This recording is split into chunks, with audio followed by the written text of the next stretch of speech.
USA Global TV and Radio proudly presents the Royally Rich Lifestyle Show, starring Ian Pelham Turner and Helena Chard.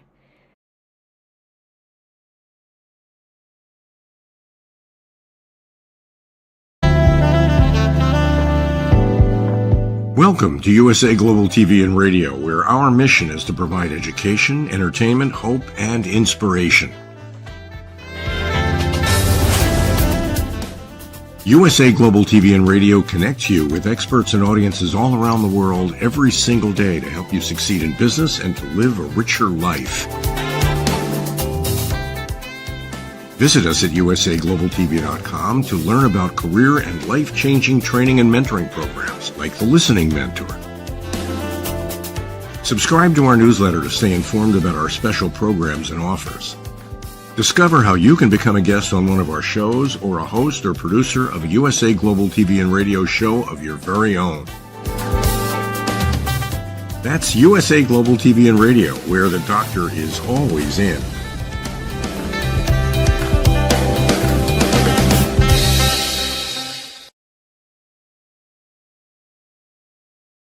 Hello and welcome to another Royally Rich Lifestyle show on ALB UK TV with me, Ian Pelham Turner. And with me, Helena Chard. Well, let's roll the titles and let's get on with the show.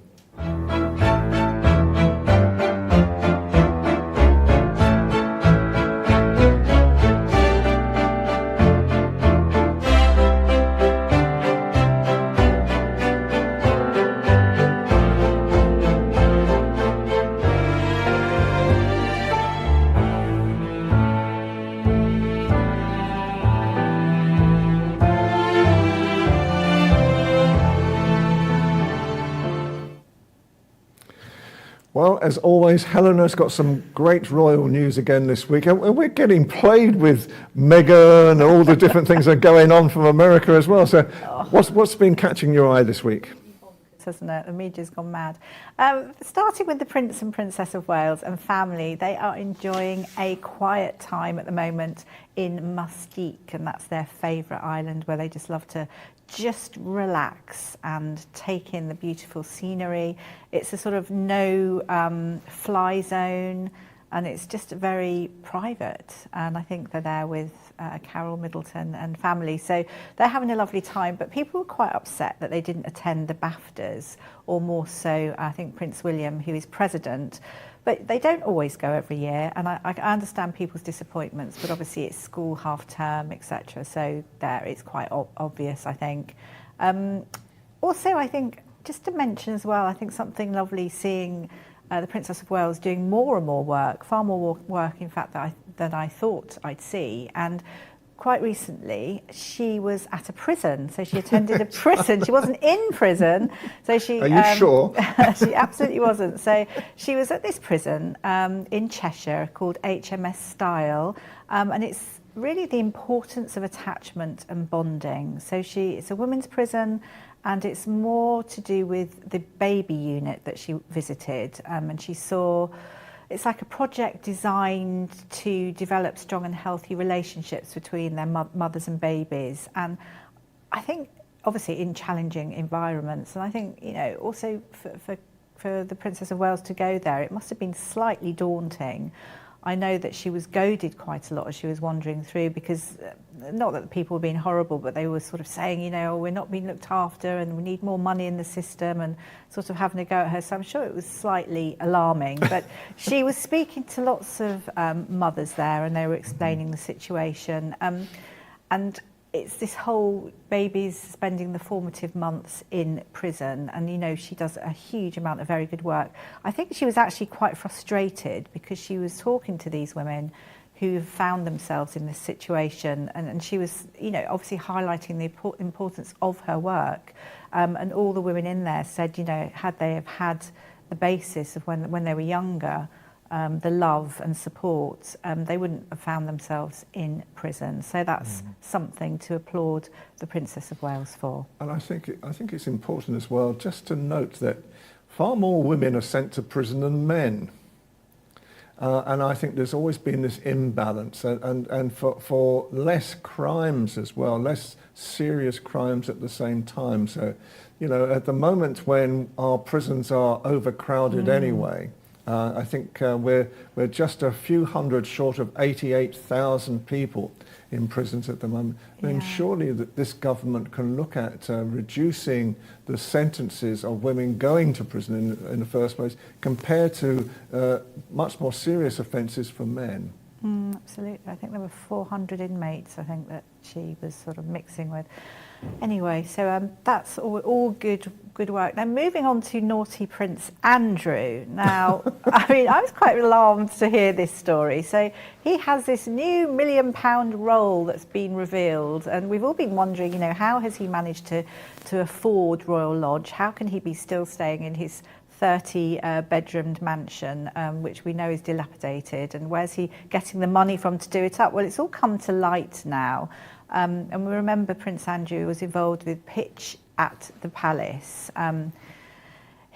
Which was working with businesses. He was doing a lot of work for us in the UK and the government here. And he's now gone into business with all his contacts, his little black book of contacts, with a Dutch company called Startup Boot Camp. Now, they are a £1 million or £1 billion organisation, so they're doing incredibly well, and they start up they help start up companies globally, and they obviously believe in Prince Andrew. They feel that he's got something to give, plus all his little black book of contacts, obviously, and so they are now paying him for this. Now, this is a very different situation, because people obviously joined this pitch at Palace because they wanted to help entrepreneurs. They wanted to help the UK, bring money into the UK. They didn't do it to line Prince Andrew's pocket. So this is quite a different situation. What do you think, Ian? Do you know, I think it's like everything at the moment. That I look at what's going on with the royal family at the moment, and it's almost like a version of The Crown, and it's almost like Netflix have taken over Buckingham Palace as we speak. And I think, you know, right now, if Andrew has found a way of supporting Britain, and that's what I would look at right now, of supporting Britain by promoting businesses that, and let's be honest, that's what we really need at the moment, is to see more British businesses being promoted across the world. And if this opens up the doors to do that, then I'm all for it. I get the issue about why does he receive £1 million, but let's be honest, why does any CEO get the amount of money that they're getting anyway? I mean, we've been looking at, for example, Helena and I were talking just before we came on air about the rising costs of water. And then when you look at what the CEOs of the water companies are gaining in their millions as well, and apparently allegedly failing in their attempts to actually sort of control issues right now. For example, where we live at the moment, water got into the gas mains recently, and we had no gas for 10 days. I think, for me, basically, if there is a situation that allows Britain to be promoted, even by Andrew, then let's go for it right now, because we need all the help we can get. I see what you're saying. Unfortunately, I wish it was Britain that was just being promoted, but it's all going into Andrew's pocket, so we see. I mean, I think it was a royal initiative that was set up. So obviously, if anything goes wrong, it then comes back, doesn't it, to the monarchy? Unfortunately, Prince Andrew is known for his not so solid relationships with people. I hope things sort out, because obviously he does have to look after himself and you know, afford obviously where he lives. But as we know, he doesn't have to live at Royal Lodge. No. But you also see at the same time how much his two daughters are doing. Yeah, they're doing a huge amount. And also, I'm a great believer in Sarah Ferguson, his ex-wife, they've still been living together for the past 20 years.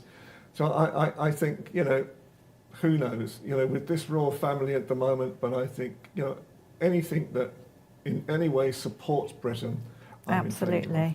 and no breaking data protection laws. I think that's what comes down to it. Moving on as well, so as soon as we're talking about laws, etc. So Prince Harry, obviously the Invictus Games has been a huge success, which is great. It always is. That's his best work.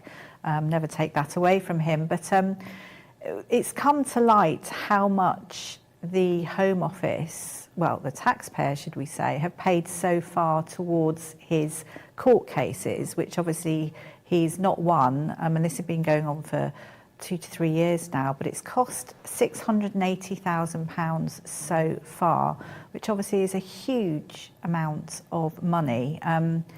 He has the right to appeal, obviously, but it's just looking at things, because it's quite something, isn't it? And when it's covered by the taxpayer, and what's going to happen at the end, we'll have to wait and see. But he obviously wants his 24-hour police protection reinstated, and obviously we've got Invictus coming up, I think in 27 in Birmingham, so he's trying to get things sorted. But I don't know, what do you think, Ian? My feelings are that he's always very worried about the UK and then being targeted. I mean, America, if you think about all the gun violence, etc., I mean, it's huge compared to the UK.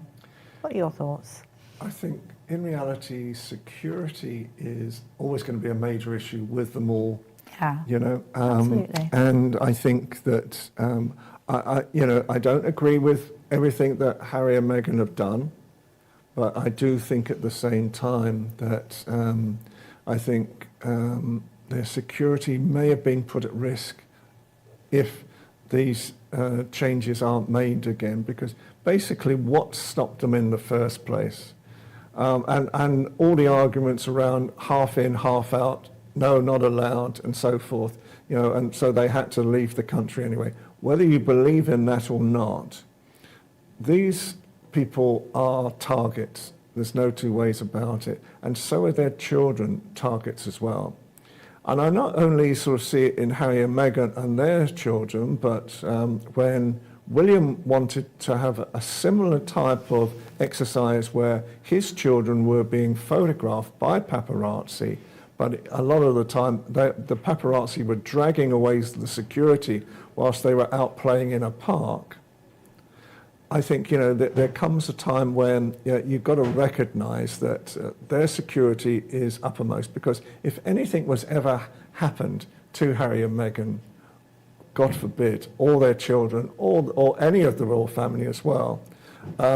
There's only been, as far as I know, one assassination attempt in the past 100 years, which was Princess Anne, many, many years ago now.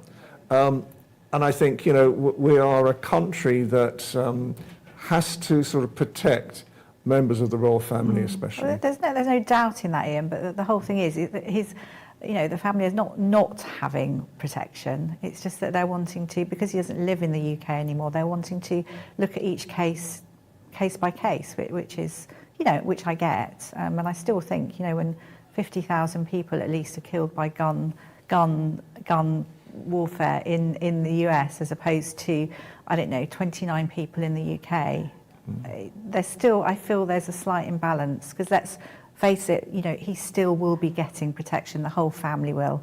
It's in everyone's utmost mind. But I think until this case is out of the way, King Charles is obviously avoiding speaking to Harry on the phone, because he doesn't want to be compromised, and there's this whole thing about legal jeopardy. So we want it to move on, I think, so we can put that to bed. And interestingly enough, I know this is the Sun that I'm saying, but there was a poll recently, I don't know how many people, it was quite a lot, and they were talking about, who views Harry and Meghan, how are they perceived? Are they royal?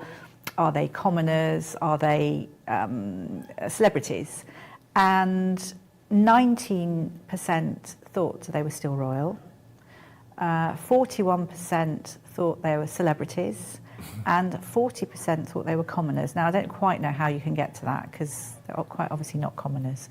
So there we are, but it's always an interesting discussion, isn't it? Absolutely, and of course the Sun couldn't be biased in any way after being sued by Harry and Meghan. I mean, that wouldn't come into their stratosphere at all, would it?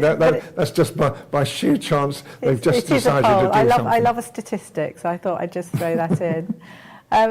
I think moving on as well, King Charles, I found this was an eye-opener as well, which, you know, right or for wrong, I don't know, we'll have a chat about it. So King Charles made a rare appearance with Keir Starmer and Angela Rayner recently, and they were, what were they doing? They were sort of cozying up in a kind of way, and he wanted to show them his environmentally friendly to sustainable housing project in Cornwall. So he gave them a guided tour, and it sort of led people to think, you know, is this slightly contentious? Should he be doing it? You know, sort of, if you think about the contentious around housing and net zero and building targets, is this something that King Charles should do, or should it be, I don't know, someone else within the family? I don't know, what are your thoughts? I think it's a bit picky, actually, but it's something that people have been chatting about. I think basically it served both sides. It served Starmer in reality, because anything that shows that he's trying to build houses is good PR for him. It shows issues with Charles at the moment, because obviously that is a bone of contention with the Duchy of Cornwall as well, and how much money he's made out of it at the same time. So I think that, you know, it was an interesting idea that may be getting more publicity in the future, because the reality is, where does that stop? And so, in reality, the King listens to the Prime Minister every week. They have a meeting every week. But are they going to now become part of the government brand as well? That is sort of something which is a stretch too far, I think, for the royal family. I'm not quite sure. Royals will be royals, and leave the politics to the politicians, I say. Something fun, which I think is, and to do with a very fun person, Mike Tindall. Now, he is really great fun, isn't he? I think he's a real breath of fresh air, actually, within the royal family. He's sort of candidly open, he's fun, you know, all his family love him, especially the younger children, and he has his podcast, and I think everything about him is just so open. So he's a good person within the royal family. But the good news is, so he's been he's been editing and been featured in the Beano. So the Beano is our wonderful, longest running children's comic magazine. And it was first actually introduced in 1938. Can you believe it? So he's appeared as Banana Man. Now, if I'm right, Nana Man is someone who's great, but sometimes gets things wrong. So, but it's, you know, there's some great pictures of him in the Beano, and I think how fun that he did that. Well, I have my own Beano story. I knew you did. I knew you'd be watching. You loved the Beano from a young boy, huh? Still do? Secretly reading it, maybe? My first ever journalistic report was done when I was 10 years old, and each week the Beano used to pay 10 shillings in a postal order, 10 shillings to someone who would write about their town. So I wrote about Gillingham in Kent, where I was born and raised as well. And lo and behold, I suddenly get this letter coming through with my 10-shilling postal order, and this was my first publication. I didn't get a byline, but this was my first publication in the Beano. So I always have very fond memories of the Beano. That's really lovely. I've got a story too, but I won't do that now. So just to say, celebrating Banana Man's 45th year, the Beano it's the best kids magazines for the age 6 to 12-year-olds, and also I think for the 85th anniversary, the Prince, was it King? No, it wouldn't have been, would it? It was Prince Charles. The family were also involved in it somehow. I was trying to say. So I think it was King Charles and Queen Camilla actually were in it, and the Prince and Princess of Wales too. So really good fun. And also a little tidbit as well that he sort of released was that and this was at a rugby event, he was saying that the cousins are all part of a WhatsApp group, but obviously people are dropping out of this WhatsApp group for whatever reason, whether they've been taken out or whether they're dropping out, and he's moving up the ranks very swiftly, which I thought was quite fun. So that's the WhatsApp chat, cousins chat that's there. But no, do love him, and he's Good, the Bad and the Rugby podcast is always a great fun. And I think moving on, I'm going to talk about, and this is something that Fox has been coming in, and actually a few different broadcast platforms, we're asking our thoughts on various things to do with Meghan and Brandon and Harry, and goodness me, it's going completely bonkers, so we have something each day. But I think the most interesting one for me is that Ian Turner is in love with Meghan Markle. Absolutely. I quite agree, and so should everyone be. Goodness me, I haven't got time for that. But anyway, talking about her new American Riviera Orchard was the old brand name, which, as we know, she's not been able to trademark for various reasons. And she now has called her company, her brand, As Ever. That's what it's called, As Ever. I have my thoughts. So this is something that's sort of, I feel, quite a knee-jerk reaction for various reasons, but she's very excited about it. And there have been lots of people that have contested it. Now, as we know, obviously they're celebrities, and there's going to be lots of people always, the eyes are always on Meghan and Harry, as are with the royal family as well. But so the logo that's been designed, there's been a Spanish little town that's come in saying that they've stolen their coat of arms, which is exactly the same as the logo, and they don't know whether they're that happy about it, but I think they possibly are, because now this little town that no one knew about in Mallorca has gone international, and I'm sure they're going to have every person want to come and stay with them, so it's worked well in their favour. But unfortunately there is a company called As Ever. It's more a retro clothing company, and they're based in New York, that are quite surprised that, of course, she's calling it As Ever. I don't know. I always say the same thing. How can things happen like this? Who is looking after them? Where are the experts that are actually designing and helping and doing the website? Although I don't agree with lots of things that they've done, I do feel it's a bit unfortunate, this situation. And my feeling is, As Ever, actually, the thing that comes out, it may be just me, is I see the word sever. S-E-V-E-R, and it's certainly not a name I would call my brand if I was Meghan Markle, because there has been a long line of things that have failed, sadly, but she's tenacious, and she keeps going as a true entrepreneur.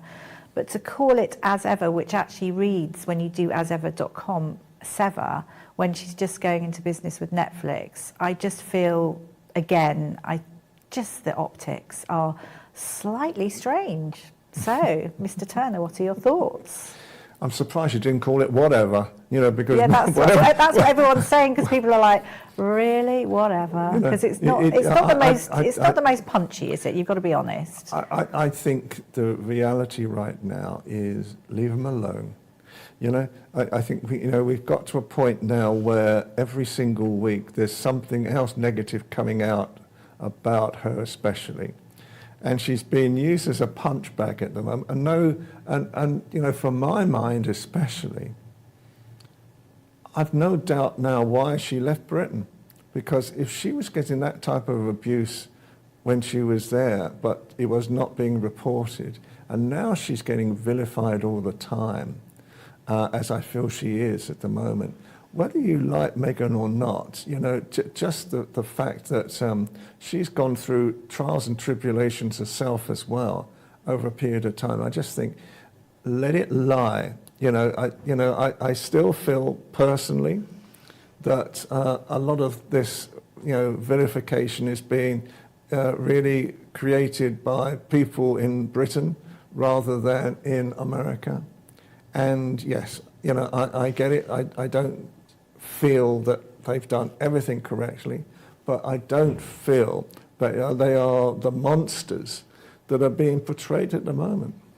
I don't think they're being portrayed as monsters at all. I feel that each little thing that happens, it just creates, it's a build-up, and nobody likes to see the sort of inauthentic behaviour, and I think that's been happening. They've been, they have their thoughts about what they're doing, but they should have a circle of people around them to say, look, don't make the same mistake again. Well, people are people, and people form opinions, and I think it's a shame.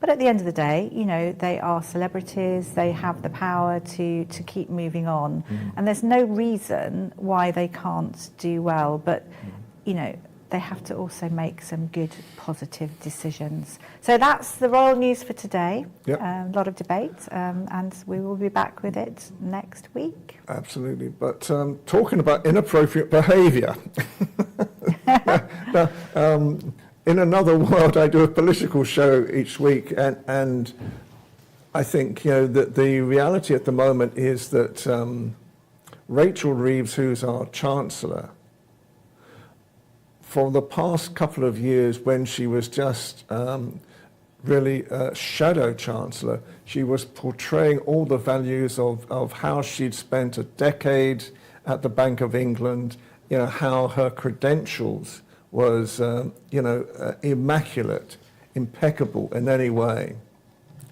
And then the BBC have been doing an investigation into her recently, because it's now been found out that in reality, rather than a decade, when you drill down into how long she was at the Bank of England, it was for 4.5 years. Basically, then her minions were sort of saying, well, this is just a mistake, it's just a mistake, that we got something wrong. And I'm thinking, well, hang on a minute. If you find there's a mistake and it's been reported, and presumably she was unaware of this situation happening, although it was her personal LinkedIn page that actually stated all this at the same time, you would have thought that someone would have done due diligence and have changed it before she became Chancellor in the first place. Now, as an accolade, I want to see a female Chancellor. I mean, she's broken 700 years of male Chancellors looking after the books of Britain. But when you start looking at things like this, and then there were allegations that she'd received thousands of pounds in opportunities that, for clothing and different things that she'd done as well. And I think one attempt was to sort of pay for an office as well, or for people within her office. There comes a time when, for me, politicians, especially of that ilk, have to be whiter than white. They have to be transparent in who they are, what they do, and what they gain from Britain at the same time. And so for me, it's not a rant this week, but I do say I was disappointed to hear that perhaps her ability to be Chancellor was slightly diminished by what has happened over the past 7 days. And if this goes on for more than 7 days, then the analogy normally is, if a political affair happens for over 7 days, the reality is they're gone. So watch this space, and perhaps next week we may find out whether she's still Chancellor or not. Anyway, we're now just going to take a short break, and then we're going to have this amazing lady coming on the show. Stay tuned.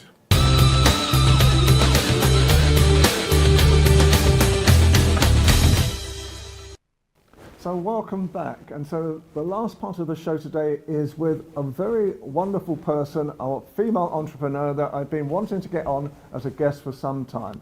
So this is Duchess Naveen El Gamal of Lamberton. Welcome. Thank you, Anne, for having me. Thank you, Helena. You're most welcome. I am Duchess Naveen El Gamal. I'm entrepreneur, interior designer, and above all, a woman who believes in resilience and empowerment. Excellent. Through my brand Duchess Prestige, I have refined luxury and beauty. But my mission goes behind business. I'm deeply committed to causes for empowerment, women, children's welfare, mental health, and human rights. Excellent. As well, I launched my charity for children under my son name, Sheikh Saeed bin Ahmed Al Maktoum, Samak, for MBL Wow. I think we'll sort of talk through it. Thank you. Can elaborate a little bit on everything. So, just to start off with, tell us a little bit about how you've really become an entrepreneur now. What actually has guided you to because you've got so many different businesses that are successful. You've gone through a period in your life that I know was very, very challenging in your life as well. But you've managed to come through that, and nowadays you're seen as really as a serial entrepreneur in a lot of ways. So tell me, what interests you all the time? What gets your interest to actually create a business in the first place? My story is one of survival, strength, and transformation. As you well aware, I'm Egyptian. I born in Giza, lived in Mansoura, Alexandria, surrounded by the rich history and the strength of Egypt. But behind the beauty of my homeland, I faced a deeply painful reality, growing up in a dysfunctional family, marked by emotion and time of hardship. My journey wasn't about escaping that environment. It was about reclaiming my identity and finding the courage to rebuild my life. Gosh, that's something. Thank you for sharing that with us. I carried my story within me, thinking of the countless women, children, and individuals who silently endure suffering, believing that have no way out. Writing my memoir, Peace Please, was my way of breaking that silence. It's not my personal journey, but a message of hope, resilience, and redemption. Wow, that sounds lovely. Can I just ask, I know that you were involved in a fire, your home was, and it was Yes, my quite home a was burned in October substantial- 2017, exactly 29 of October. Goodness. After midnight. Wow, and what gives you the resilience to keep going? It was like a breaking point for me, because all my skin was burned. The physical and emotional damage was behind reality. You could not believe what happened. So instead of like defining myself and making myself feel guilty for things out of my hand, I decided to heal myself and to start my journey for creating actually my business, Duchess Prestige. It takes a lot of strength. It takes a lot of courage to have done what you have done, I think. I didn't feel I'm strong or courage, but I had to find a way to get out for my little son. So he gave me a lot of strength. Of course. Because otherwise I will be sitting home depressed in my bed thinking about what I lost. But I decide I'm not going to think about what I lost. Yeah, I will just put it behind and I go forward. So do you always look forward in life? In other words, are you always looking for new challenges in your life as well? You know, I'm actually not looking for challenges, but I have to. You've had enough. I mean in the way of business. I still have challenging until today, but I have to fix the challenge which come on my way through, like, for example, immigration, through court proceeding for my house, through challenging for my son to reclaiming his identity, for a lot of things. For my business, even I'm facing a lot of challenging every day. Gosh, do you feel that sounds huge, and it's lovely that you've got your son, and obviously yes, as well you find other challenging from other human beings. You don't have even encounter anything wrong for them, but through the journey, some people they get jealous, whatever. So they create for you problem along the way as well. I see what you mean. So you have businesses, which is lovely. I know one particular business is your interior design. Which I stopped interior design. Oh, you stopped it in 2007, 2008 when I got pregnant. Okay. Because I faced challenges with the separation and giving birth to my son. It was a lot of problems. So with your businesses now, do you feel that the creativity of of creating these businesses and getting completely involved, it's quite healing. Definitely, because I created my business designing every bit by bit myself. It's a one-man show, my business. It's not I Yes. having like 100 companies helping me. I did everything myself with the financial burden I had to face as well to create it until today. So I'm working within my budget to Yes. create. I believe like the impossible, but I am working on it. Great. And I'm looking to expand internationally. Yeah. Amazing. Well, we can help you with that. Because this is going to be Sorry. seen all over the world, this, Sorry. this TV show. When you start looking for things, for businesses especially, Yes. what type of things do you look for? Because it's obviously something very personal to you as well. So what type of things do you look for when you want to do something new? I want women to feel good about themselves, first of all, and to don't refine themselves with the problems surrounding or facing them in life challenges. Sorry, Okay, so I was just going to say that I know that you're a patron of the Universal Peace Federation. Yes, I'm patron of Universal Peace Federation, and as well I'm ambassador of peace, and I'm a consultant for UN for governments. So I do a lot of work, and for that I already, after my studied with the UN, I wrote my book, The Power of Respect, Building Bridges for Human Dignity. Great. Okay. And I put the 30, here in my book, I put the 30 article of human rights inside. Lovely. Let's Hold just it hold to up camera. the book for a minute as well. This is one of the books. And my mission to send it all over the world to all the presidents of the world. Excellent. Well, as you know, I'm a peace ambassador as well, so we share this love of trying to find peace as well, I think, at the same time. And so these days, you obviously, how on earth do you fit in a day? Because it sounds like you've got so many things on the go. I get this question being asked to me like 1,000 times. Actually, it's management.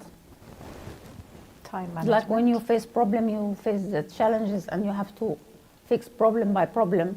So you give every problem like 10 minutes a day to fix, or 1 hour, and move on, and don't think about the other things. I can To see. fit inside your mind, because mental health is very important as well.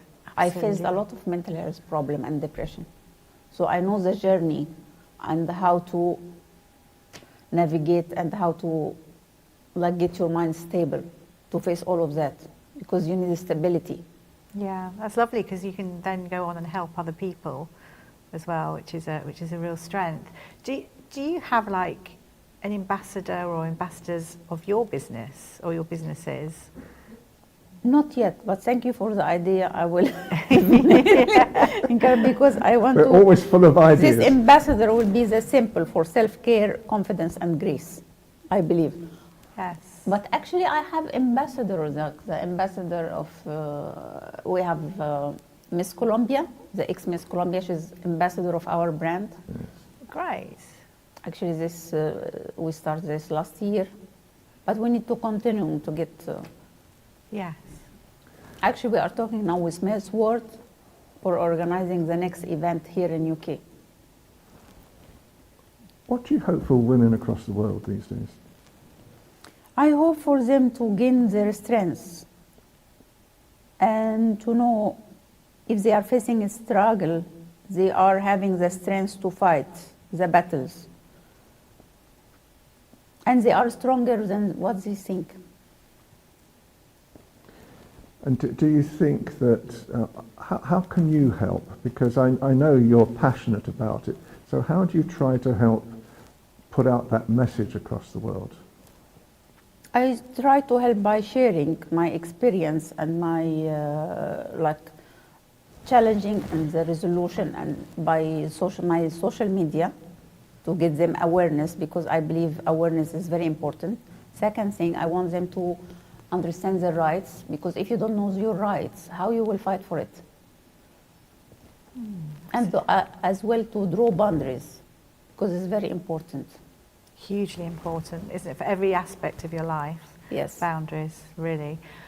Now, obviously we have some wonderful products in front of us Yes. on the I have table. here my body scrub, which is my latest Yes. thing. Which come one out. is that one? Which one is that one? Well, Is we that, can is that tube? No, no, Okay. there's two. That's the tube. Okay. Yep. Here. Okay.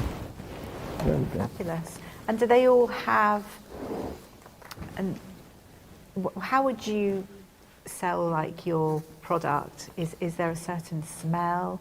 Is it like is it something Actually, that the gives smell, you it's my peace? signature smell, which I created before even I know I'm going to do this product. I created this smell in 2010, 2011 in the memory of my mother, because I was looking for her scent. Oh, that's lovely. So actually, when I start to do the products and they ask me, we need a scent for the product, I said, I already have it. So this is it. It was the scent of my mother, signature scent. You can open it and smell it. Even you can smell it here in the candles as well. Well, I Very must nice, admit, actually. Helena knows. I collect- believe my scrub is like a game changer in the skincare, Okay. because my ingredients and the blending of it is rare and is one of a kind in the world. It certainly I'm smells. Thank smells you. beautiful. Really beautiful. It has powerful active ingredients like glaucic acid, jojoba wax, coconut shells, and blackberry, which is gently exfoliate while nourishing the skin, leaving it soft, incredibly smooth and radiant.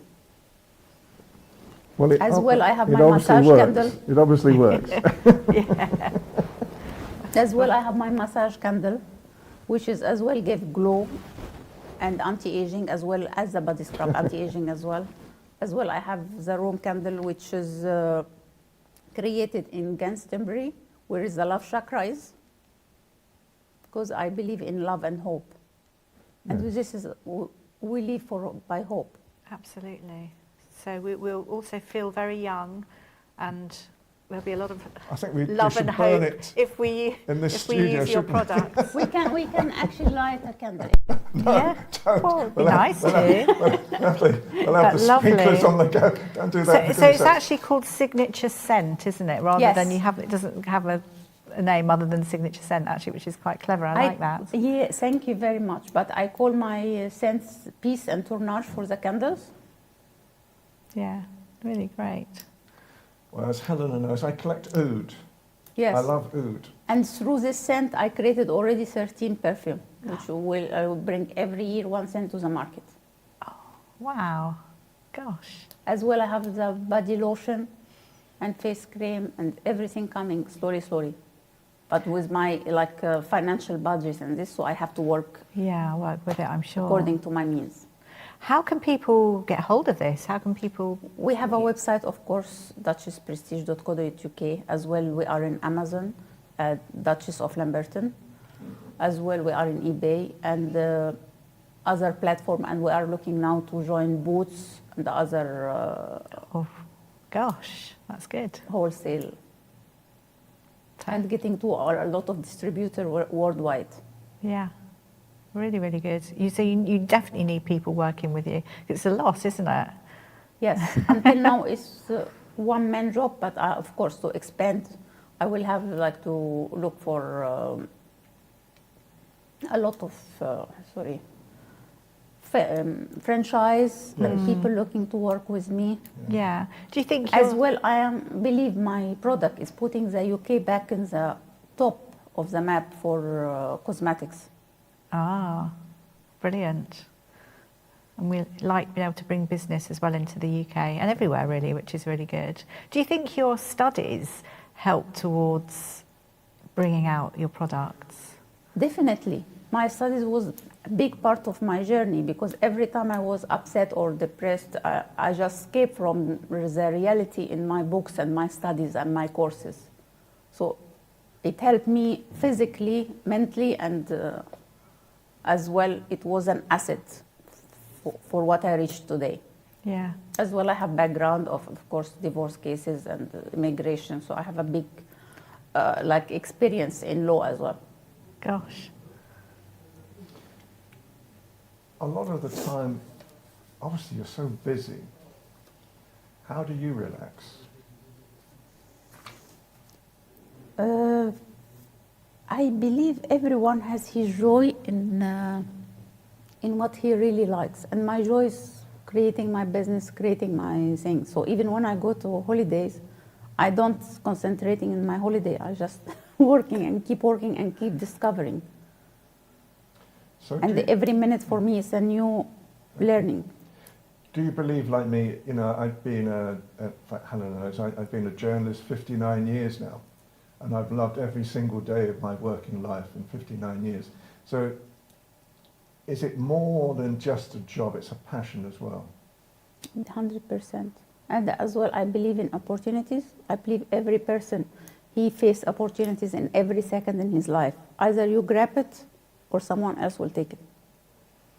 So you have to keep your eyes open for the opportunities God giving to you every day. Absolutely. So networking is really important. So I can see Definitely. that. You don't sit at home waiting for the things to come to you. You have to go out and meet people. And equality is very important, is the key to have like peace. Yes. Obviously, you know, you have a very famous divorce, and so you know, it seemed to go on forever. You know, the whole story behind it. Has it changed your view on life totally, or something like? Because it was very traumatic for you, I know. Yes, it break me, especially for trusting people and trusting men. So I have still this big problem of trust. Because you are hurt from the people you loved the most. Yeah. Like back home and from my family or from my husband. Yes. So yes, it affects 100% my trust. And obviously with your son I think is your world as well. Just tell me a little bit about him, you know, what he likes these days as well. He's concentrating now on his studies, and he wants to achieve something and to be able to face the world with what he has. A lot of challenges. Even I see him as enduring a lot of pain and suffering, which not a child should be facing in his age. And I know what a great mother you are, because recently we were at an event together, and you raced home to feed him before you raced back to do an interview again. Thank you. And so it's you know, I think when you were growing up, you know,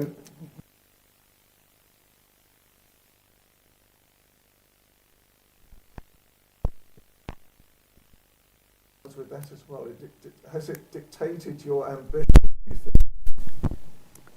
I think it made me to focus and concentrate in what is important in life.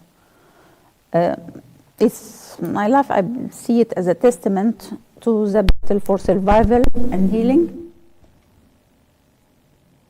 Right. I can see that it's almost giving you the energy as well to keep going, and you're sort of breaking through. Because your eyes sparkle, but when you talk about these things at the same time, you know, and you know, you may not call it courageous. I think we would both call it courageous, wouldn't we? Oh, definitely. You know, because I think, you know, That's why during my writing my books, I advocate for resilience, mental health awareness, and protection children from abuse.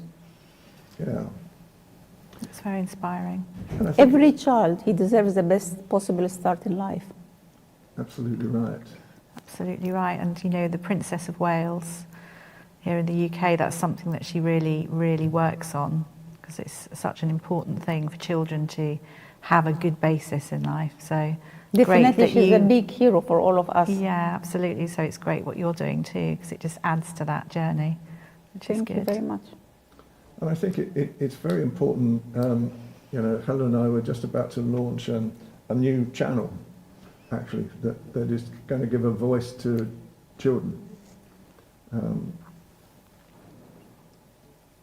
When you look at your son and you look at what's going around you, do you worry about the future for children across the world? Yes. It's very worrying what's happening in the world today. I think children should have safe environments and they have security. What's happening in the world is not acceptable, especially for children and the innocent people. Yeah. Do you work with charities to actually support children? You was just talk a little bit more about what you do for children across the world, with the types of things that you do. We do a lot of funding, a lot of with the UN. I'm concentrating to do everything through the UN or Universal Peace Federation, because some other organization you don't trust the work what they are doing exactly, and you don't know where is this money going to. So we have to be careful as well who are dealing with. Yes. What types of things would you like to see for children nowadays? Is education something very important for them? I want to see their smile. They have to see hope for tomorrow. That's why your work is so important. And did you say that you studied with the UN? Did you through the Universal Peace Federation? No, United Nations. The United Nations, yeah. That's great. But actually, we are now starting a program in Universal Peace Federation for educating everyone for their rights, and we have a women initiative and other things we are doing to help women and children. Fabulous, and that's what you're working on. And yeah, we have an event on the 8th of March. Yes, yes. Yes, I'm there. Yes, both, we're I think there we're as both well. there on the 8th of March again to actually sort of work with that. Great. So just going through all the other products that you have, you've obviously got your books. How important is it for you to communicate how you feel to the world through your books? I communicate through my books as well through my social media every day. And how does To that give make you everyone feel good as well? Of course, because I don't want to see anyone struggle. And through my journey and my life, if I meet any woman or any man even who struggle, I try to advise and to help with the way out and how they draw a map for their lives. Because I believe as well, if you don't have a destination, you cannot arrive to your journey. So they have to draw their map towards their destination. And during the journey, they can change. Yeah, absolutely. But it will direct them right where they are going. But without a destination, you're going nowhere. Going back to your books, because you say about your books that you've written, how many books have you Four. written? 4. The first book, Mother's First Aid, is talking about mother guide from birth to 4 years old, because I believe this 4 year in the child life it's Most essential. is most essential. Yes. Okay. As well, the second book is Peace Please. It's my memoir and all the challenging and it's a story of hope, redemption, and unbreakable human spirit. This is how I love see that. it. And my book, A Star Mastering the hold it. Feminine Enigma. Lovely. Hold it up to the camera. If you hold it up to the camera. Okay. It's a lovely photo. Is for helping a woman to get their dignity back. And as well, I believe if you shape the woman right, you're getting generation to come educated and having right direction. Yeah. Congratulations. Thank you. Doing something. A question I would So like, all my books is like an advocating book. Yeah. Okay. Great. a question I always like to ask people like yourself is, knowing what you know now, what advice would you give to when you were a child to that person? Sorry, I didn't get it. Which person? So to you, if you can go back, so if I go back to in my yeah. life, yes, what would be the advice you would give to myself, Yes, your younger self.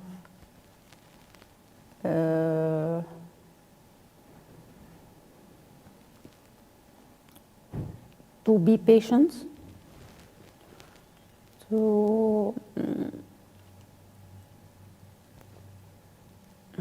I never thought about this. It's an question in my interesting life. one. It's a bit putting you on the spot, I realise, know. but it's one of those ones to think about, I think, probably maybe in your own time. Because I think I never imagined going back in my life because it was a lot of A lot of a hell journey. upset, yeah. So I'm just looking to move forward out of it. But if I go back, I will choose to have like a peaceful life, because when I was young, all what I want to have a family with 5 children, like, you know, to be happy with my own family. What I lost with my family to create my own family, but this is not what happened to me. I faced struggle all my life and challenges. So adversity, but you're here to tell the tale with strength. Thank you. And I think that's important as well, because you know, when you've gone through what you've gone through, it must be tremendously hard, you know, how to overcome that. You know, and as you say, sort of issues like mental health issues especially, you know, it's very important these days to keep positive, isn't it? As well, and as well to acknowledge what problem you have. Yeah. Because if you don't acknowledge the problem, you cannot heal it or get out of it. It's that So saying. acknowledgement is the most, is the key to move forward. And it's okay not to be okay. Yes. And it can, because as I say, you know, with all the things that are going on right now, I mean, And as well, I believe like life sometimes give us extra money or extra titles, or it is a test from God, what we will do for humanity.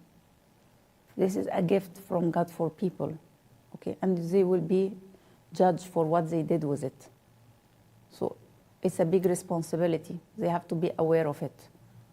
When you have a position, when you are in a certain like level, you have to understand this is a big responsibility from God, and you will be judged for it. how do you see your personal future? I see my company is growing. My son will have the right position and his acknowledgement as he deserves. I see children smiling and having a lot of courage to move forward. And I know how hard it is because, you know, I think you know, I was in Lebanon in 2023 and I saw what was going on in Beirut, especially with the street children in Beirut as well. So, you know, it's ingrained in my own memory. It's very sad because some people building and some other coming to destroy what you build in years in 1 second. Yeah. It's very sad, especially for civilians. Absolutely. You know, and when you see in Beirut, I mean, hopefully they are still alive, these children, because Beirut has been, you know, made to ashes. But to see sort of children of 3 or 4 years old begging, and they were begging different languages. That was the worst part. They were trying to judge I know, you. and it's not only for Muslim or for Christian alone, it's for Jewish as well. Yeah. They have, I've seen a lot of Jewish children as well suffering because of that. Yeah. We should separate religion from politics. Absolutely. It's humanity, isn't it? We're all one big. Yes. However, that would be, you know, I do politics as well, Yes. and that's the problem. Sheer a lot miracle, of the I time, think, if that is happens. that religion and politics seem to just catch each other, don't they? And so trying to change the world, you know, and I quite agree with you. To actually trying to make, you know, every child happy in life is probably the biggest blessing you could ever do. Definitely. You must go through your journey making sure you are happy and you have a smile in your face. When you don't get this effect, it means you are doing the wrong thing. And you have to see what is wrong around you and correct it. So Because lovely to every see your human being resilience. should be feel Empowered. his power, his dignity is being acknowledged. I've always thought that, you know, I've talked to you before about abuse of women and how women have been abused for, you know, for centuries, really. You know, I mean, the last thing I would want ever to be is a woman, if I'm really... Because women judge very, very much about everything. I get it. Don't get me wrong. I understand. But I think that you know, quite honestly, part of what I think is a process that needs to be taught more is for girls need to be taught how to create businesses for themselves. So if they ever get into a solution where they find themselves... And another thing I face when I meet the people, everyone telling me, we are waiting to win the lottery and we'll do things. Which lottery? Exactly. You have to move for life to move towards you. But do you not think that, as I do, my thought process is that too many women stay in abusive relationships because of financial pressures on them, and Definitely. if they were And taught I'm on an early committed stage. to using my voice and platform to continue advocating for a change. Yeah. And I think, you know, for me personally, I think it should be taught, you know, even at schools, how to actually create opportunities. I mean, as you're a prime example of what you've actually achieved, and all the, even with all the pressures that you've gone through. I'm facing the challenges daily until today. Yeah. I have only in this last 2 months leaks in my house, which is done deliberately to finish me, or to it's like attempt of murder, because this leaks all in the top of the electricity in my house. Goodness. It's done by the trust and someone, his name Norani. So the people should be accountable for what they are doing. And don't think like power or wealth will save you. Yes. I'd say keep going, keep teaching people, Absolutely. being there for And people. keep smiling. Yeah. Because you have a very powerful Thank you message. for our needs it. wonderful opportunity. I'm deeply grateful to be with you today. Oh, you're Well, welcome. we're grateful for you Yeah. to be here, because I think you're a magnificent lady. Thank you know, very much. You really are. You know, and when I see, you know, the issues that you've gone through, and how you've created wonderful things at the same time, you're to be applauded, you know, for it. Because I choose hope. Yes, Yeah. And when Making you that choose choice. hope, everything is possible. yes. So thank you for your time this afternoon in the show. We're just going to sort of say goodbye to the show now as well. Thank you very much for having me. Thank you. Not a problem. See you again. So stay there for a second. So, what a great show again. Yeah, very good show, powerful, gosh, Absolutely. inspiring actually. It is inspiring, you know, and it's very Inspiring, emotional not sort expiring. of days like this. So, as always, can I thank ALB UK TV and Helena for his support. Can I thank Dr. Jacalyn from USA Global TV, who is our American end to the TV show. And radio. I just thought I'd put that one in. I always forget that. Can I thank Naxi, Gwen, and Honey Kalari as well for all the help that they're doing in China and India for us at the same time. And we will be back same time next week again with another great guest. So take care of yourselves. Be good from me. See you next week from me, Helena Chard. And from me, Ian Pelham. Take care. Bye for now.